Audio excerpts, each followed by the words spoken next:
Muttersols, donc c'est, comme son nom l'indique, une petite commune d'Alsace, de la plaine d'Alsace, qui fait environ 2200 habitants. C'est une commune qui fait partie d'un secteur qui s'appelle le Ried, qui est issu en fait d'anciens bras du Rhin qui étaient en divagation avant que le Rhin ne soit canalisé. Et donc, sur ce secteur qui est très proche de la commune de Sélestat, qui se trouve ici, et Sélestat est elle-même à peu près 20 km au nord de Colmar, qui se trouve là, et Strasbourg à 40 ou 50 km au nord. Voilà. Donc, on est en plein milieu de la plaine d'Alsace. Et donc, on a un paysage magnifique lié justement à tous ces bras d'eau qui serpentent dans la plaine qui est parfaitement plate. Et donc, on a un certain nombre de divagations comme ça qui génèrent des bosquets, des éléments très riches en nature et en eau sur le secteur. Donc, on a des remontées d'eau de nappe assez fréquentes, c'est un secteur qui est inondable, et on a un paysage comme ça qui est très graphique, où on a un reflet souvent du ciel sur le sol et inversement, et donc on a un très beau paysage de rides qui est vivant parce que on a un certain nombre de réseaux sur ce paysage qui permettent de le parcourir, voilà. Alors, ce paysage, habité bien sûr aussi par, toute une nature très riche, un milieu plutôt aquatique avec, des espèces et une faune, une flore, un habitat, qui, sont, dans pas mal de secteurs protégés. Un sol qui a été, largement, charrié par, ces cours d'eau, donc c'est un sol limoneux qui est très fertile avec, une perméabilité très forte. On a la présence de la nappe, qui est toute proche, et donc cette proximité de l'eau et cette richesse, du sol, a tout de suite été, domptée par l'homme, pour pouvoir drainer les sols et en faire, des terrains, des prairies, pour l'élevage. Et à proximité de ces prairies, on a aussi, tous ces terrains, un peu, délaissés, enfin pas délaissés, mais en tout cas non exploités qui rassemblent, une très grande richesse de bosquets, de saulaies, de roseraies, et donc la présence du saule et de ces milieux humides, est très forte. Alors cette manière dont l'homme a dompté ce territoire, ce paysage, pour, se déplacer, ça a été aussi de pouvoir, construire des barques pour, profiter, de ces différents cours d'eau. Et il se trouve qu'à Muttersols, on a encore un fabricant de barques. Autre source d'inspiration, c'est évidemment tout ce contexte, cette architecture qui transcrit, les savoir-faire, sur la localité. Donc on a, un patchwork de matériaux très intéressants qu'on peut retrouver à de nombreux endroits.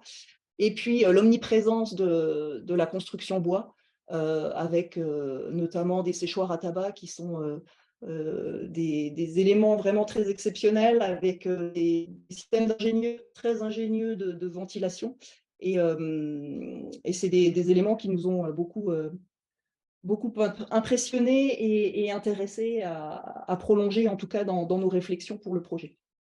Alors on a ces savoir-faire et ces traditions qui sont de vraies valeurs sur la commune de Muttersols, mais on a aussi une représentation intéressante d'innovation, parce que sur la commune, on a l'entreprise Matisse, qui est un fabricant de charpentes lamellées-collées, qui intervient ici, par exemple, on a mis la photo du Grand Palais éphémère.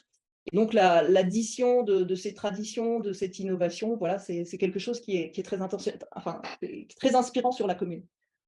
On a aussi des élus qui sont très motivés et très passionnés par toute la politique environnementale. Ils sont les meilleurs ouvriers en fait de cette politique. On voit bien que leurs actions sur le village et au-delà a de vraies répercussions dans la commune.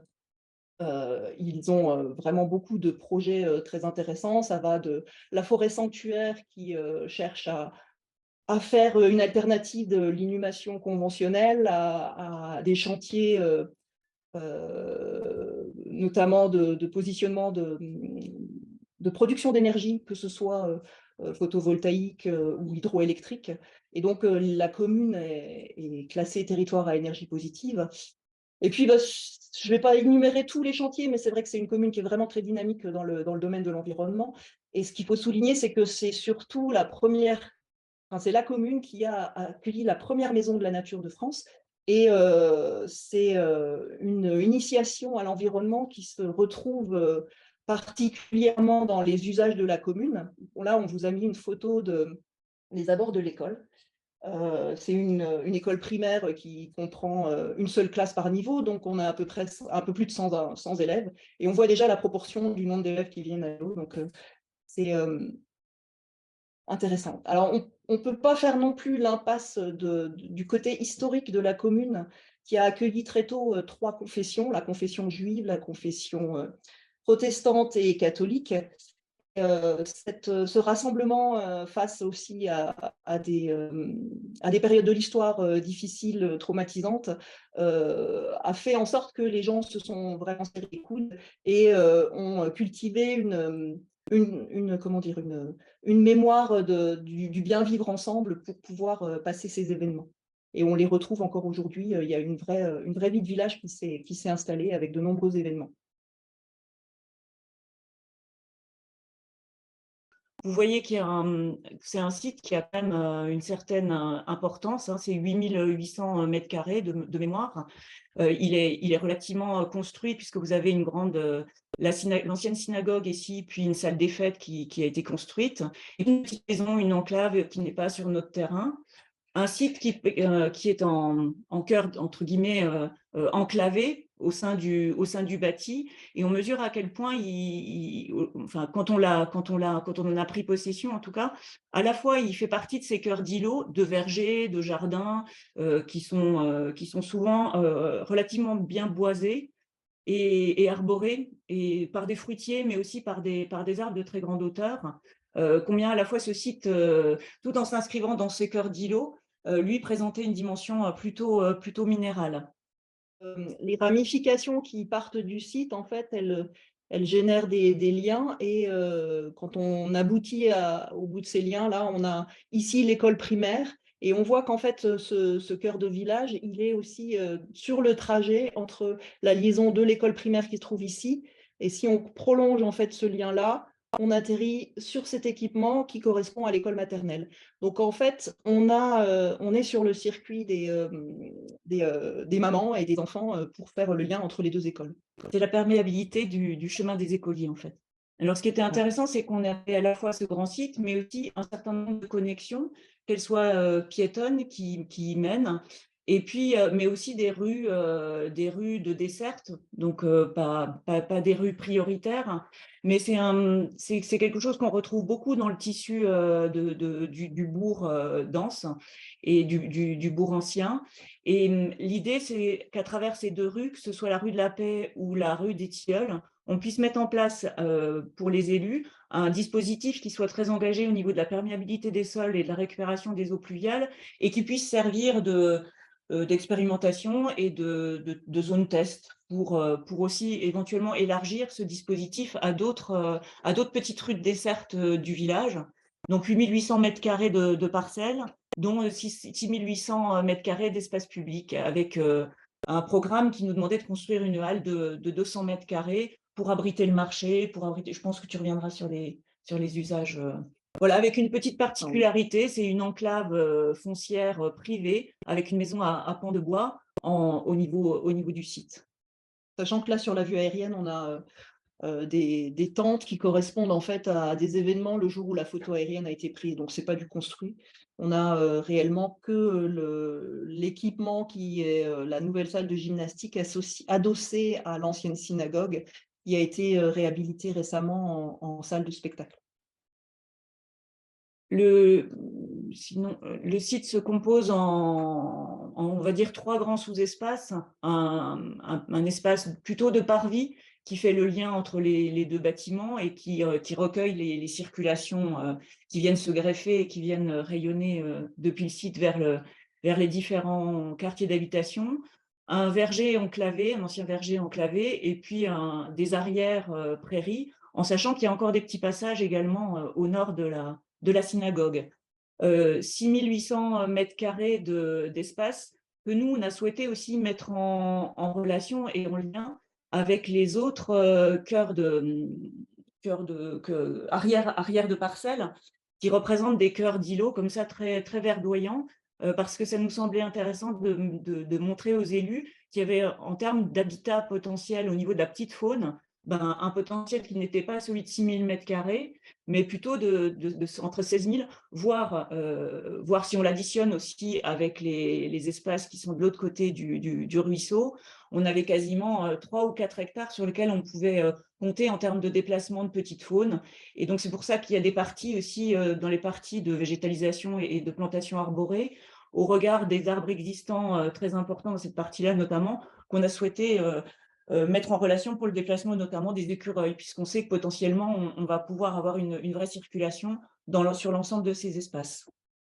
Des limites aussi qui sont traitées de manière très différente. On a le grillage, on avait tout un tas de limites. Et puis, l'exemple de la rue des Tilleuls comme une rue de desserte à requalifier pour les perméabilités pour l'accès au site, et une nouvelle façon de gérer l'accès aux habitations, mais aussi de redonner de la priorité aux piétons, aux modes doux de déplacement, en sachant que rue de la Paix ou rue des Tilleuls, on part de quelque chose tout à fait classique, des petites rues de desserte avec des géométries un peu irrégulières, liées au foncier, et puis à des élargissements pour les anciennes cours de ferme, parce qu'il fallait pouvoir accéder avec les chevaux, ce qui est d'ailleurs encore le cas pour certaines d'entre elles, avec le matériel agricole, etc.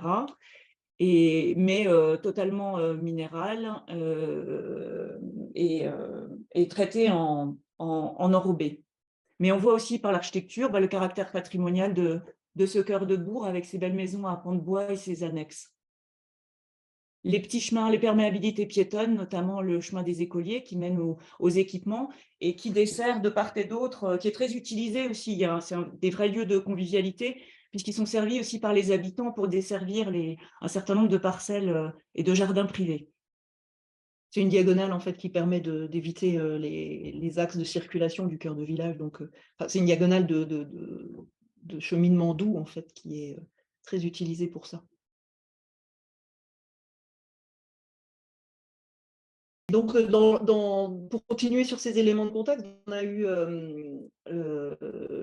la, la- la consultation nous avait écrit un programme dans le cadre du cahier des charges assez étoffé, mais on a pu aussi récupérer des comptes rendus qui ont été établis grâce à la mise en place d'un comité citoyen en amont de la consultation de maîtrise d'œuvre, pour réfléchir déjà avec les habitants à ce cœur de village. Donc la commune avait demandé à la Maison de la Nature et à une assistance à maîtrise d'ouvrage qui est la type de faire cette petite concertation qui a mené à 3 ateliers de réflexion où on a eu des propositions vraiment très riches qui toutes n'avaient pas été reprises dans le cahier des charges parce que la collectivité a fait un certain nombre de choix. Mais nous, ça nous a aussi vraiment orientés sur des propositions plus larges. Donc, on a quand même tenu à regarder l'ensemble des propositions parce qu'on a eu comment dire, euh, des idées un petit peu neuves qui ont permis aussi d'enrichir nos propositions. Donc, avec tous ces éléments de programme, on a travaillé sur 3 scénarios. 3 scénarios qui ont été présentés eux aussi à ce comité citoyen, parce que ça paraissait quand même assez logique de prolonger cette dynamique. Autant ils avaient travaillé en amont, ça nous semblait quand même assez respectueux de prolonger en fait les démarches de consultation pour que cette consultation, elle se transforme aussi un petit peu en co-construction, qu'on continue à donner de la valeur au travail qui avait été fait, d'une part, et puis ça permettait aussi de vérifier que les propositions qu'on faisait, elles correspondaient à tout ce qui avait été débattu en amont, alors qu'on n'était pas là, quoi. Donc, ces 3 scénarios ont été présentés à ce comité citoyen et on a été là en appui pour donner les avantages, les inconvénients de ce qui nous semblait être intéressant sur, par exemple, ici, la position de la halle. Qu'est-ce qu'on fait des espaces qui sont résiduels? Alors, sur ces 3 scénarios, on avait, par exemple, une proposition d'une butte avec un terrain d'aventure assez sportif. Sur le deuxième scénario, on avait plutôt une ambiance paysagère contrastée entre un bois très dense qui venait compléter le verger existant qu'on a vu tout à l'heure et une mare sèche qui elle, laissait le site relativement ouvert pour, euh, pour permettre à l'eau de remonter dans certaines situations annuelles. Et puis une situation un peu plus boisée avec un parc d'aventure largement arboré pour tirer parti de l'ombre des arbres. Donc ça, c'était plutôt les trois variantes pour le côté parc, et puis pour le côté parvis, les trois situations d'implantation de la halle de marché avec la mise en place des différents éléments de programme et de la nécessité de mettre en place des usages de convivialité et de rencontres sur ce parvis qui fait aussi l'entrée de la salle de gymnastique et de la nouvelle salle des fêtes de l'ancienne synagogue réhabilitée. Et dans les 3 scénarios, il y avait un certain nombre d'invariants, voilà, sur d'avoir un espace de place ouverte qui soit et qui puisse être polyvalente, donc ne pas être trop déterminée dans ses usages, parce qu'elle devait pouvoir accueillir des jeux, accueillir des manifestations, des espaces couverts supplémentaires sous forme de tentes lors d'événements, voire des petites cabanes de marché ou des véhicules aussi dans le cadre d'organisation d'événements ou de spectacles. Donc, pouvoir avoir des rayons de giration et donc une accessibilité comme ça assez grande. Proposer aussi, il y avait une question sur les limites, puisque les limites sont très hétérogènes, sont dans des géométries très, très différentes. On s'est aperçu que les limites pouvaient devenir des habitats, pouvaient être des lieux de support, de développement d'une végétation verticale aussi, et pas toujours à l'horizontale. Ça pouvait être des lieux de récolte potentiels, un support pour le végétal qui soit gourmand ou qui soit plus naturel, et donc du coup des habitats pour des plantes et toute une petite faune associée. Il y avait des éléments festifs de type scène qui pouvaient se transformer en banc. L'idée était que chaque mobilier ou chaque élément puisse proposer différentes fonctions et que la scène extérieure puisse devenir un espace de pique-nique, aussi, devenir un soutènement, ou qu'un soutènement devienne lui aussi un banc. Le parc et surtout que la globalité et que le parc et que la globalité du site se partage entre vivants humains et non humains. Parce que très vite, on a vu l'intérêt de la commune, on a vu ces différentes politiques tout à l'heure, mais aussi de ses habitants et de leur attachement à la question d'intégrer dans leur lieu de vie, dans leur jardin au quotidien, et qui plus est, peut-être aussi dans leurs espaces publics, puisqu'il y a déjà un certain nombre de jardins partagés ou d'espaces publics qui sont traités de cette manière-là. Et là, de voir aussi comment le parc pouvait être pensé pour apporter aussi, être support de vie, mais pas uniquement pour les enfants, les écoliers, les familles, la maison senior qui complétera le dispositif à terme aussi, mais soit aussi un lieu de refuge et avec une diversité d'habitats. Et puis de commencer à changer la façon de voir une rue et de se dire qu'une rue, c'est pas forcément qu'un espace dévolu aux voitures, mais qu'une rue, c'est d'abord une façon de cheminer dans son village, de discuter avec le voisin, et puis surtout que ça peut être une surface Par rapport au changement de point de vue sur la rue, la ruelle, c'était aussi l'objectif d'amener vers ce cœur d'îlot plus vert et faire en sorte que la nature se diffuse aussi jusqu'à ces rues extérieures, parce qu'aujourd'hui, on est dans un site qui peut paraître enclavé. En fait, il est très fréquenté par les habitants, mais de l'extérieur, c'est un site qui est totalement inconnu. Donc, le fait de pouvoir aussi tirer la nature vers ces extérieurs-là, ça nous paraissait intéressant aussi de donner une dimension un peu plus globale à ce cœur d'îlot qui n'était pas simplement des espaces publics aménagés autour d'un nouvel équipement, mais qui permettait de diffuser aussi sur les différents cheminements l'ensemble du village. Oui, l'idée, c'était à travers les bandes filtrantes des ruelles, de pouvoir contaminer l'espace public avec ce réseau de semis et puis de sol perméable. Et donc, l'ensemble des scénarios répondait enfin, avait ça comme élément de base. Proposition. Alors, au niveau de la stratégie, du coup, ce qui a été alors, il y a un des partis pris qui a été retenu, c'est notamment mais il y a aussi des choses qui se sont conservées, hein, Ouais, en fait, il y a dans toutes les discussions et les échanges avec le comité citoyen, il est clair qu'ils se sont portés sur tous les avantages des différentes situations et qu'on a produit en fait un avant-projet de synthèse qui était un peu le mixte de tout ce qu'on a pu réussir à recaser dans l'espace qui est quand même contraint et un programme qui est hyper on a fait ce qu'on a pu, on a essayé de il y a beaucoup de choses qui sont rentrées au chausse-pied, puis finalement le maître d'ouvrage, il a vu aussi qu'au bout d'un moment, c'était, peut-être un petit peu trop, donc on a essayé de trouver un équilibre, entre tous ces éléments et aussi nos convictions, pour pouvoir, faire en sorte que le projet resterait cohérent dans son ensemble. bon, finalement, il y a pas non plus énormément de choses qui ont sauté. Je vois pas, je vois qu'il y a Bah, les toilettes sèches ouais, voilà, qui faisaient partie un peu de la programmation au départ et la puis volonté des habitants, mais pas forcément, des services techniques. et sur les stratégies biodiversité, ben, c'est vraiment d'avoir des plantations en multistrates, y compris contre les murs pignons, contre les clôtures dites gracieuses, contre les murs, contre les grillages, de se servir du grillage comme de support à grimpante. Et on l'a vu, le site aujourd'hui, enfin, il y a quelques mois, il était très nu, hein, contrairement à toutes les parcelles en dehors du verger, par rapport à toutes les parcelles qui l'entourent. Et l'idée, c'était vraiment de densifier ces 3 strates et de les diversifier au maximum, que ce soit arboré avec des arbres de petite grandeur, de moyenne et de grande hauteur aussi. Et puis un tissu arbustif qui vienne aussi compléter cette strate arborée et d'avoir une très grande diversité au niveau de la strate herbacée. Parce qu'on a des milieux, comme vous avez pu le constater dans les scénarios, on avait la volonté de ne sortir aucune ressource du site et de tout réutiliser sur place, notamment les sols et tous les sols liés au terrassement.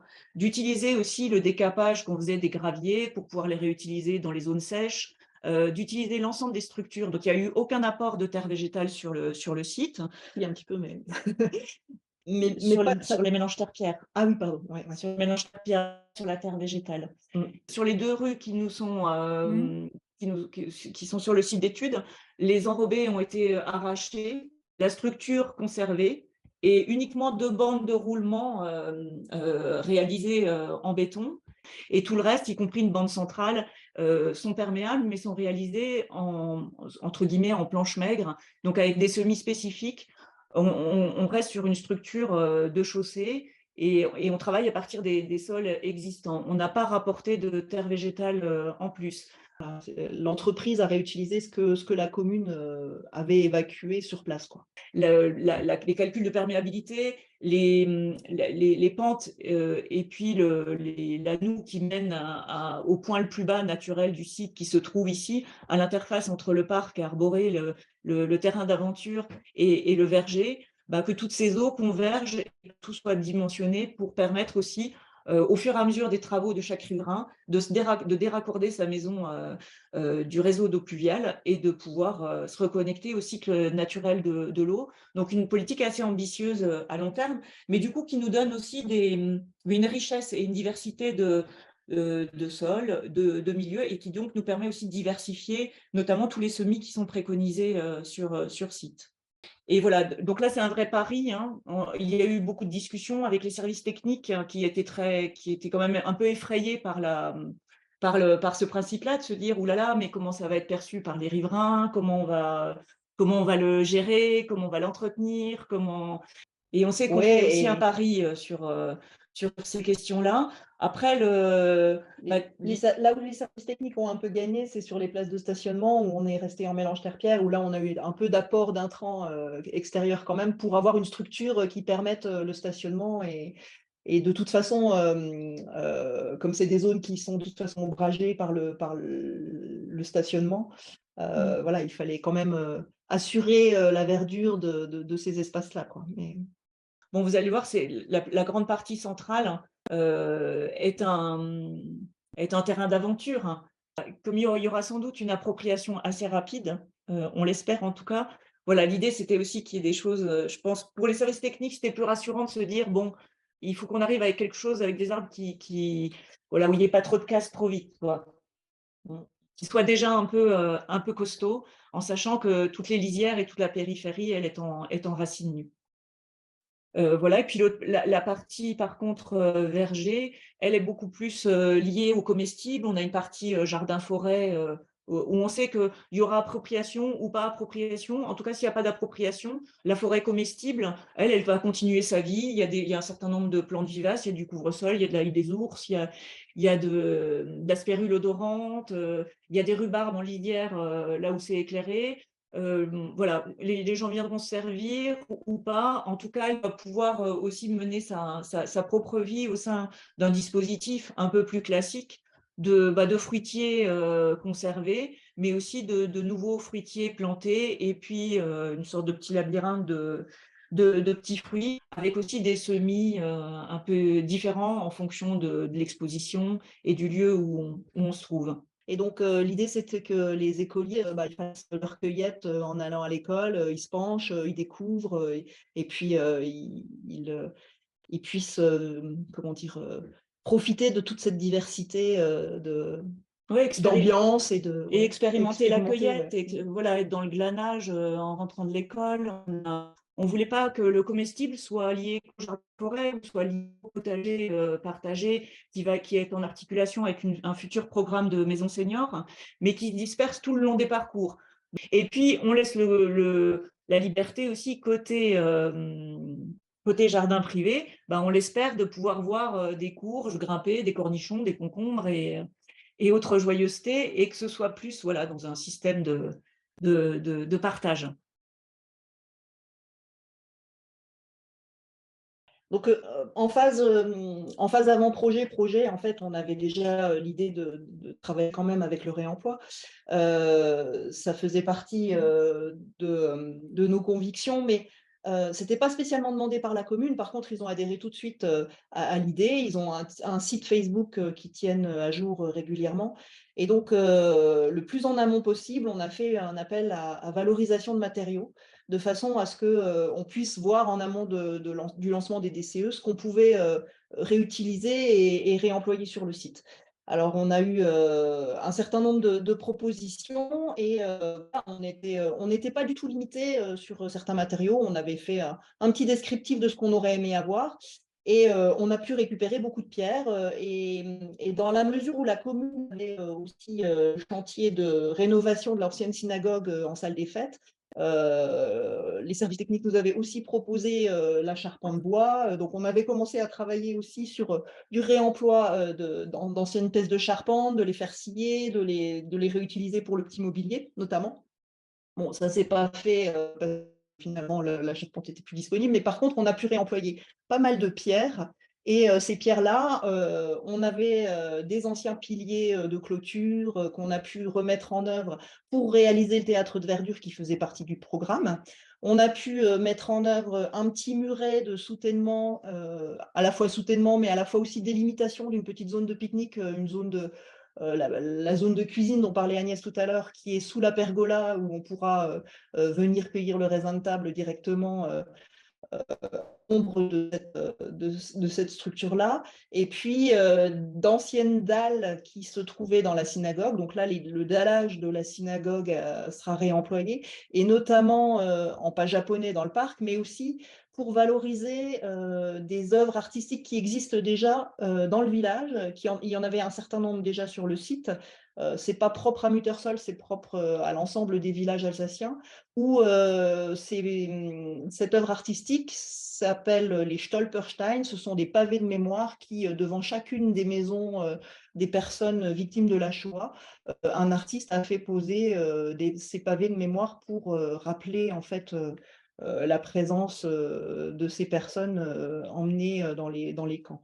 Donc, le fait de réutiliser ces dalles de l'ancienne synagogue pour incruster les pavés de mémoire et les valoriser, ça faisait vraiment sens, et on est vraiment content d'avoir pu récupérer ces matériaux pour ces installations. Je sais pas si c'est On a aussi trouvé des grumes qui étaient stockées alors dans un centre de réalisation de plaquettes à l'ONF. En fait, un site de l'ONF qui fait rapporter des grumes non valorisables en temps normal pour la construction, pour la charpente, et qui le valorise sur ce site de production de plaquettes bois pour le chauffage.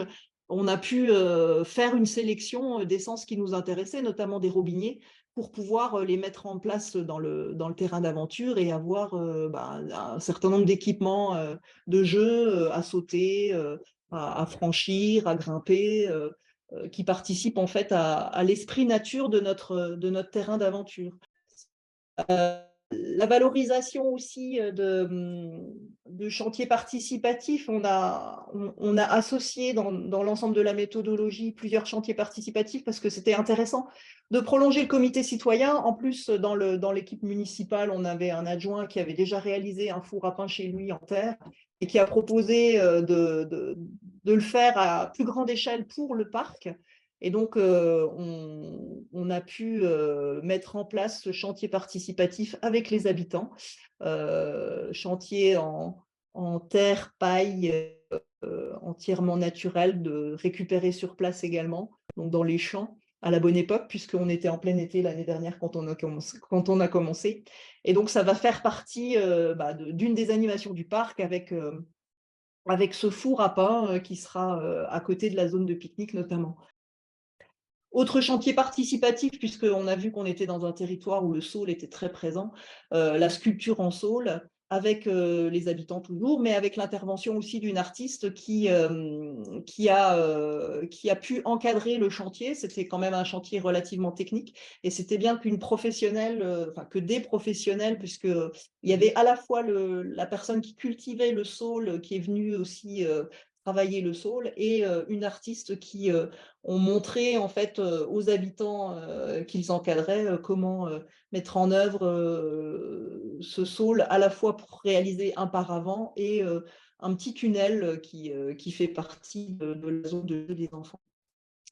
Nous aussi, on s'est amusés puisqu'on était sur un terrain de jeu, donc on a proposé de faire des petites empreintes d'animaux dans les bétons. Ça n'a pas très bien fonctionné. En fait, il y en a certaines qui fonctionnent, enfin qui ont à peu près bien marché, et puis d'autres qui sont un petit peu ratées, il faut le dire.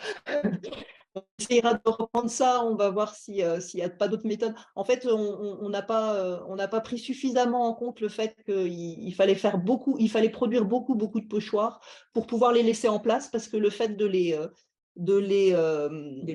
déplacer, ça a fait effet ventouse, et du coup, le béton n'a pas forcément toujours bien réagi, quoi. Mais bon, on en a quelques-uns qui sont assez sympas et on est quand même assez content de l'avoir fait. Et puis, on va surtout prolonger cette petite activité avec l'école toujours, puisque l'école est intéressée pour récupérer les pochoirs. Donc, on a refait un jeu de pochoirs et l'école va pouvoir réutiliser ces pochoirs-là dans le préau en peinture pour faire de nouveau ces empreintes-là. Donc, il y aura un lien encore entre le cheminement des écoliers et les préaux de l'école.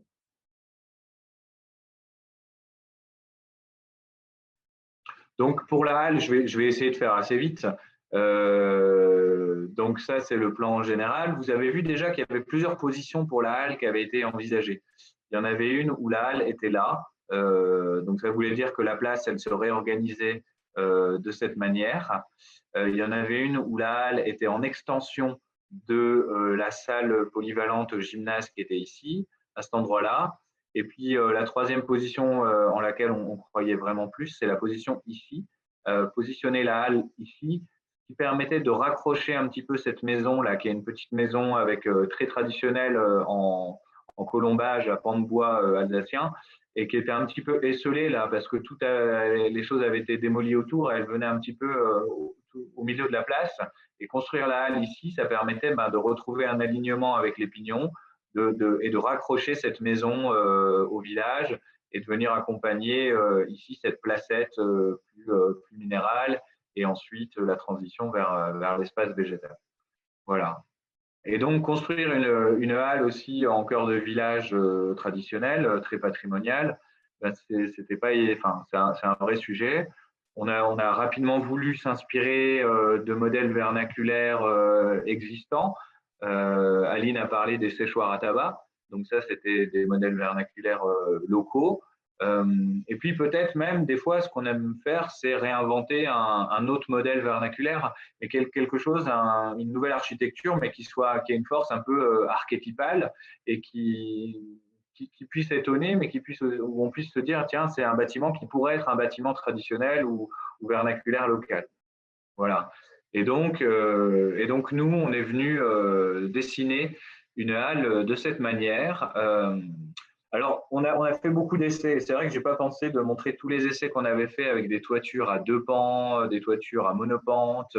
Et puis ensuite, il y a une nouvelle composante qui s'est greffée dans le projet et qui a été vraiment importante. C'est l'envie de mettre des panneaux solaires en toiture. Donc, mettre des panneaux solaires sur ce bâtiment. Et moi, je voulais absolument pas, enfin avec Aline, on voulait vraiment pas que les panneaux solaires soient visibles pour ne pas perturber un peu la nature un peu de matériaux biosourcés de cette halle et aussi sa nature un peu vernaculaire.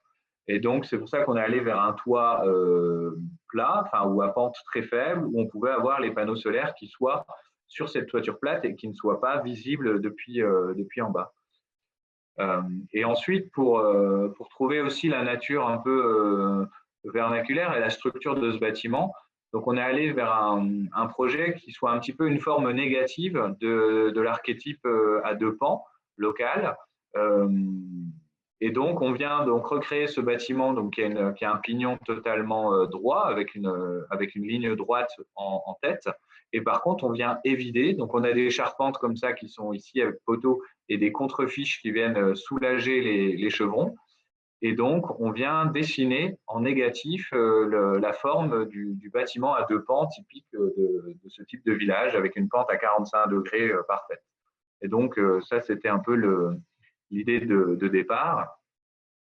Et ensuite, tout ça s'est posé sur des poteaux. On a choisi de mettre des poteaux tous les 2 mètres, ce qui était une trame qui nous semblait intéressante, 2 mètres, parce qu'à la fois, ça laisse un passage fluide et à la fois, ça crée quand même un certain rythme assez resserré qui nous crée les limites de la halle.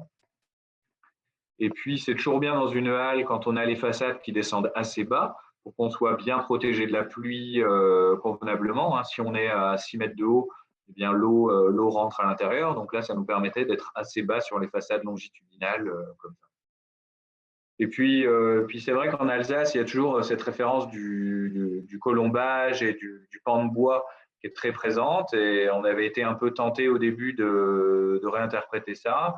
Et finalement, on a choisi autre chose et c'est pas plus mal. Ça permet de faire respirer les architectures traditionnelles à pan de bois et nous de venir raconter autre chose et de ne pas se perturber. Donc voilà en gros en plan et coupe. Donc là, la coupe, on voit la pente, ce petit bac acier qui va accueillir les panneaux photovoltaïques. Ici, on récupère l'eau là, on fait descendre l'eau avec deux descentes d'eau, 2 boîtes à eau le long des poteaux. Et dans ce bâtiment, on a donc un peu une trilogie des bâtiments, des matériaux bois habituels de notre région.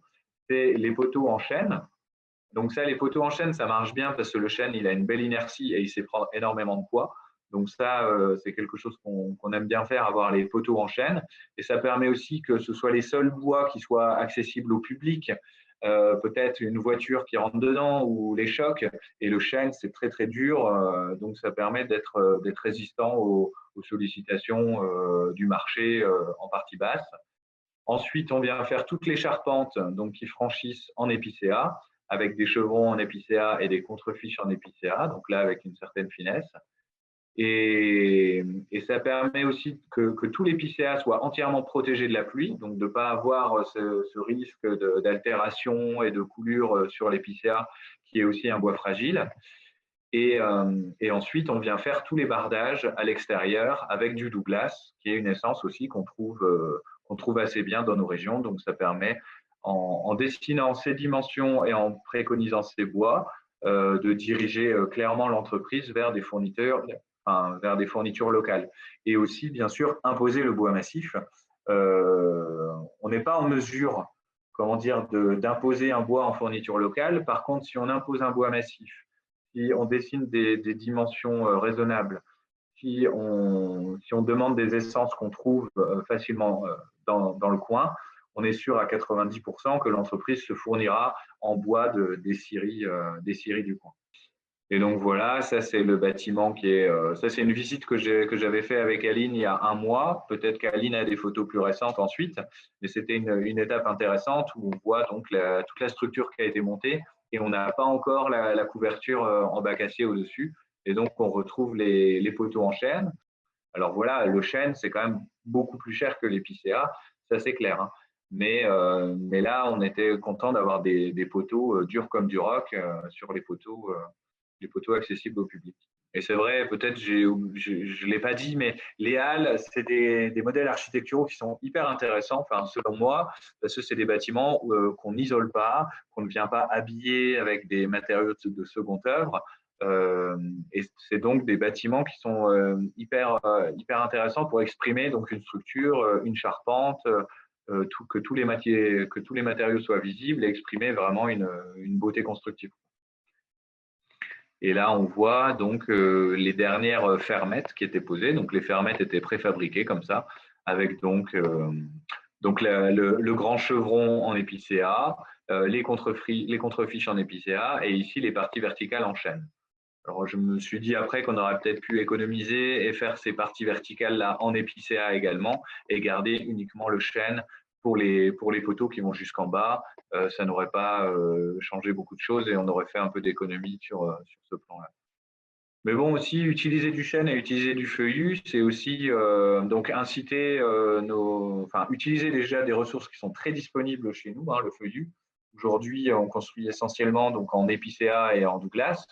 Et ça dirige vers des monocultures forestières donc d'épicéa, avec des problèmes que ça engendre sur la biodiversité et donc la vie végétale et animale dans les forêts. Et voilà, il y a aussi, ça acidifie un peu les sols. Donc, c'est aussi de notre devoir, même si économiquement c'est compliqué, de notre devoir de venir mixer les essences de bois qu'on utilise en construction pour inciter à rester dans une mixité de plantations et de forêts sur nos territoires.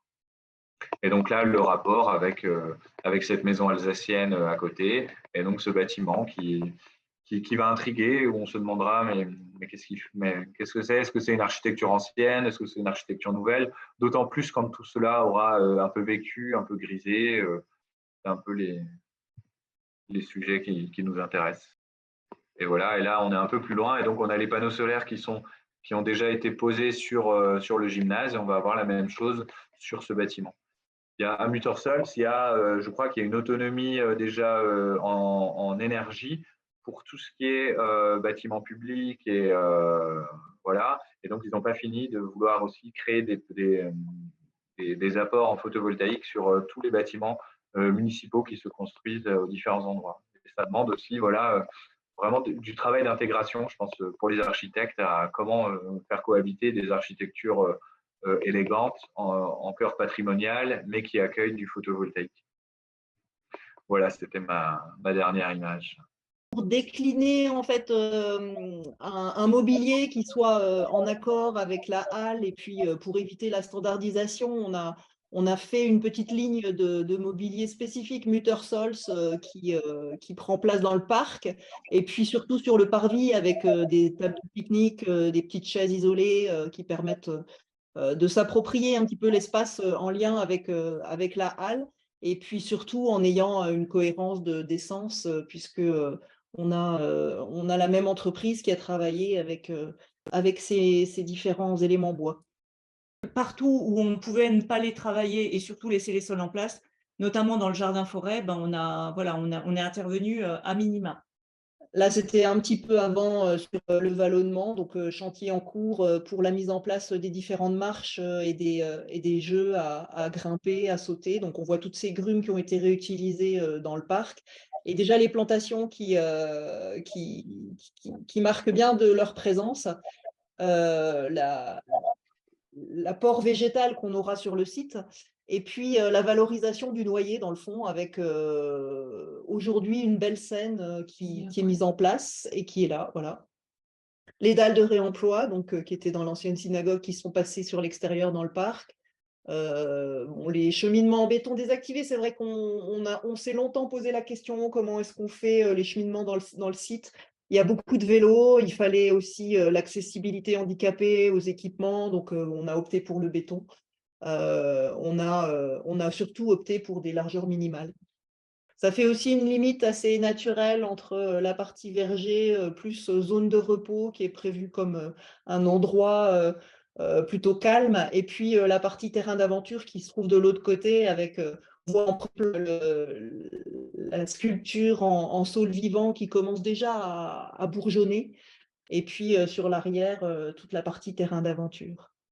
Le terrain d'aventure avec des marches à gravir, des plots à sauter, des grumes à franchir, des jeux d'équilibristes à trouver, un petit lien avec un petit parcours d'escalade où on a réutilisé en fait un mur béton banché qui était sur le fond du site, qui nous paraissait peut-être un petit peu ingrat au départ, et où on s'est dit finalement on va peut-être en tirer profit pour prolonger les activités du site, et donc on va avoir un petit parcours d'escalade.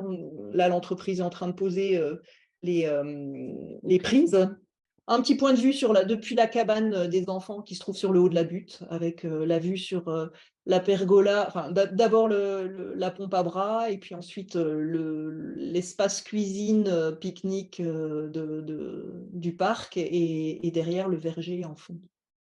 Avec notre four à pain en chantier participatif en cours de construction, donc voilà, donc là, l'ensemble, en phase DCE, la bande centrale devait rester totalement engazonnée, puis est passée en mélange terre-pierre, et puis finalement est passée en béton pendant le chantier en raison de la charge des services techniques. on a la plupart des installations qui sont mises en place, donc les plantations, le mobilier, les revêtements de sol. Il y a effectivement toutes les terres définitives et les semis sur les parties latérales qui doivent encore être faites. Mais finalement, on a déjà une vue assez fidèle de l'aménagement tel qu'il sera. Un petit point financier pour vous dire que pour les espaces extérieurs, les espaces publics, tout compris, hein, y compris l'éclairage, voilà, on est à 91 € pardon, du mètre carré, et 1235 € par mètre carré pour la halle. On a fait ce petit exercice-là pour vous parce qu'on s'est dit, tiens, ce serait bien de savoir où on en est aujourd'hui. Et moi, en tout cas, en termes d'espace public, vu l'ensemble des surfaces qui est traité, le fait que l'éclairage aussi et les réseaux secs soient compris dedans, du coup, ça donne une idée voilà, de ce qui a été possible de faire pour ce prix-là, quoi.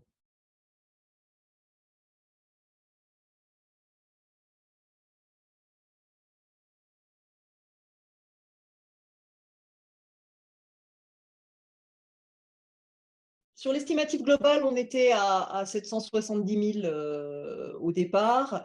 On avait une enveloppe qui était donnée à 800 000 €. On a ouvert les marchés, on était à 850 ou 860 000. Après négociation, on a réussi à descendre à 825 000. Et là, on est avec les avenants, oui, on est à un peu plus de 860 000. Il faut savoir que l'enjeu de déconnexion totale du réseau d'eau pluviale, de l'ensemble des espaces publics, des bâtiments existants, des équipements publics, mais aussi des riverains, a permis d'avoir une forte mobilisation de l'agence de l'eau du bassin Rhin-Meuse pour sa participation au projet.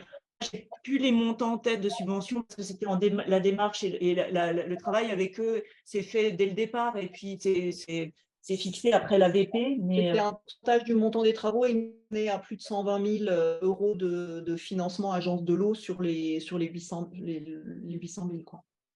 Je pense que la commune a eu plus de 60% en tout du montant du budget d'apport extérieur, quoi. Mais il y a une fiche projet sur le site de la commune. Vous pouvez regarder le cœur de village, et il y a l'ensemble des montants qui sont affichés, et notamment les subventions. Et d'ailleurs, sur ce site internet, la commune communique avec des fiches comme ça sur des aménagements ou des choix énergétiques ou tous ces sujets, donc en rapport avec la transition, avec la biodiversité. Et donc, il y a toute une série de petites fiches projets comme ça, de choses créées sur le village qui sont assez intéressantes. C'est ça. Et donc, au programme, il y avait une demande sur 200 mètres carrés. Et assez rapidement, nous, on était parti sur une base de 20 mètres par 10 mètres, une largeur de 10, donc ce qui permettait aussi d'avoir des circulations fluides et d'avoir des exposants dans 10 mètres de chaque côté et une circulation au milieu. Après, il y a différentes configurations parce que dès qu'il fait beau, on traverse les poteaux et on a tout l'espace aussi sur le côté qui permet d'être utilisé. Voilà. Et ensuite, on a revu un peu ces dimensions à cause des règles d'urbanisme qu'on a reprécisées et des écartements à droite et à gauche. Et on est redescendu à 9 mètres, je crois, au total de large. Et donc, on a rajouté une travée. Donc, on avait 9 mètres par 22. Donc, on a 22 mètres par 9. Et voilà. Et je pense que 200 mètres carrés, c'est une dimension qu'on voit très fréquemment pour des villages, pour des halles. Donc une dimension de 200 mètres carrés, je pense que ça s'y prête assez bien pour des villages voilà, de 2000, 3000 habitants. Je pense que ça fonctionne bien. Là, il se trouve qu'en fait, on n'est pas dans du réemploi sur du bâtiment, donc la responsabilité, elle est quand même beaucoup plus limitée sur des aménagements d'espace public. C'est un petit mur de soutènement en grès, la mise en place d'un théâtre de verdure avec des marches qui suivent la dénivellation du terrain. Qu'ils utilisent. L'entreprise a été très réceptive en fait, parce que eux-mêmes ils récupèrent aussi parfois sur des chantiers de démolition des matériaux qu'ils remettent en œuvre, donc ils ont l'habitude de le faire de toute façon. C'était pas étranger pour eux, quoi. Mais par contre, ils ont refusé la mise en œuvre en pierre sèche. Voilà, c'était ouais. pas totalement acquis, mais donc il fallait que chacun fasse un chemin l'un vers l'autre, quoi.